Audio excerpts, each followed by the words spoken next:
It is indeed from Allah subhanahu wa ta'ala great honor and privilege to be able to visit your beautiful community time and again.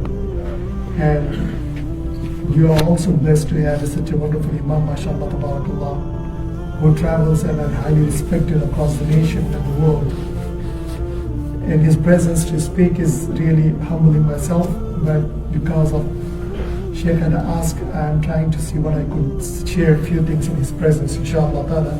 There'll be a good reminder for me and every one of us, and beneficial, inshallah aziz. In reference to, mashallah tabarakallah, the group that is present here today with your figure, with your concern, you've been long time committed members of, mashallah tabarakallah, leadership of the Ummah of Sayyidina Rasulullah sallallahu alaihi wasallam. I rather say concerned leadership. That is indeed very, very important. Otherwise there is no shortage of leaders, who I like to call leaders. May Allah subhanahu wa ta'ala protect us from those individuals who are unmindful of the needs of the Ummah and assume the positions of the decision making which benefits none but themselves. At least only in this life, but hereafter Allah only knows what benefit will they drive, withholding such positions without delivering what need be done to the Ummah of Sayyidina Rasulullah sallallahu alaihi wasallam. So going back to the concerned leadership of the Ummah of Sayyidina Rasulullah sallallahu alaihi wasallam that you are all of, may Allah subhanahu wa ta'ala continue to shower His mercy and grace upon us and accept us to be of service to the Ummah in the way that it will be pleasing to Allah and Rasulullah sallallahu alaihi wasallam.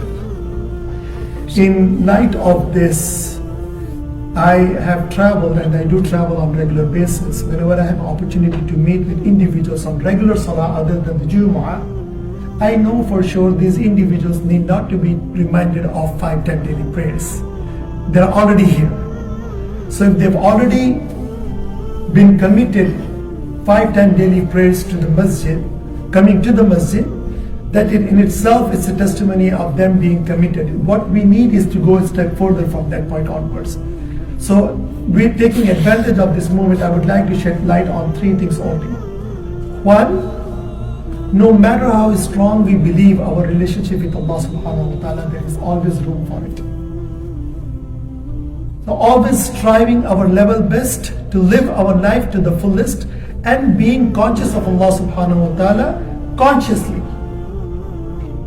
Being conscious of Allah subhanahu wa ta'ala consciously. Meaning you have to make an effort to be conscious of Allah subhanahu wa ta'ala. Meaning that you want to ask yourself, were you conscious of Allah throughout the entire Salah when you are offering? Were you able to were you struggling in trying to bring your conscious and attention and concentration in the Salah, or were you focused at all time? If we don't do this, Shaitan is very tricky. When he can get people to miss Salah altogether, he will do it. But if he sees individuals who he cannot get them to miss Salah, then he will work to get them to miss their concentration within the Salah itself. So, constantly fighting with that struggle and trying to maintain the concentration and focus, khushu and wudu in the Salah, is the essence of the Salah that we might be missing. And Allah subhanahu wa ta'ala talks about in the Quran, فَوَيْلُ لِلْمُصَلِّينَ الَّذِينَ هُمْ عَنْ صَلَاتِهِمْ سَاهُونَ. So the importance of the Salah itself is that focus and concentration and devotion.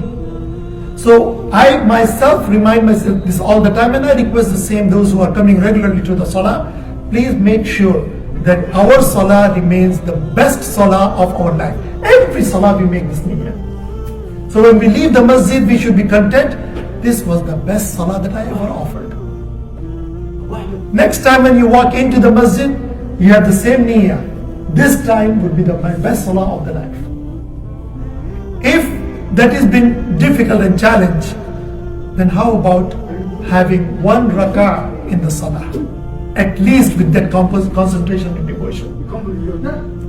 If that too also seems impossible, then I say, how about having 1 sajda and 1 ruku in the Salah, that you feel connected with Allah subhanahu wa ta'ala.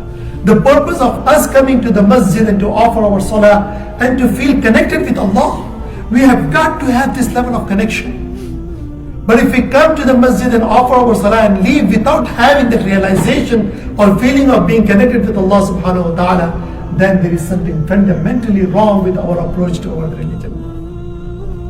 And once the salah becomes that kind of salah that will render our connection with Allah subhanahu wa ta'ala relationship, I can assure you, my beloved, I can assure you that our life from that very moment will change forever. Our lives will become the life of salah, will become the salah of the sahaba. Our life will become the salah that Rasulullah sallallahu alaihi wasallam wanted us to offer. But that will start somewhere with this concern. Ulama also says, after having finished our salah, don't just walk away. Take a moment to ask and examine, how was your salah? Do you feel connected with Allah subhanahu wa ta'ala? Do you feel this salah was better than the last time? And if you come across with something good, immediately thank Allah subhanahu wa ta'ala. Surah Al-Ibrahim, Ruku number 2, ayah number 1. وَإِذْ تَأَذَّنَ رَبُّكُمْ لَإِنْ شَكَرْتُمْ لَأَزِيدَنَّكُمْ وَإِنْ كَفَرْتُمْ إِنَّ عَذَابِي لَشَدِيدٌ. Allah said the secrets already of getting the more from Him. He said, if you like any of my bounties, just simply remain grateful, and I shall increase in my bounties for you. So if you feel that you feel connected with Allah subhanahu wa ta'ala and the salah with full spirit, then it is a moment to get more of it. How do you do that? By simply remaining thankful to Allah subhanahu wa ta'ala for this. So once we have established this strong relationship with Allah subhanahu wa ta'ala, every single time coming to the masjid, every single time standing in the presence of Allah will make us better Muslim. And that impact doesn't only limit with the believers, rather it resonates with whomever you come in contact with. That is why when the believer comes to the masjid and goes back, until the time they come back again to the masjid, they have touched many lives. They have moved many hearts. They have made much difference in others' life. They literally enter into the salah in the dunya after they have said Takbir Tahrim Allahu Akbar. They were in the presence of Allah. When they say Taslim on both sides, what are they doing? After being in the presence of Allah subhanahu wa ta'ala, we return into the world with the message of peace. So when you go out of the masjid from the presence of Allah subhanahu wa ta'ala, peace must resonate with us. In anything and everything that we do, we must have peace. People who come in contact with us must see peace in us. And if that's not happening, then what have you taken from the masjid? What have you returned from the salah?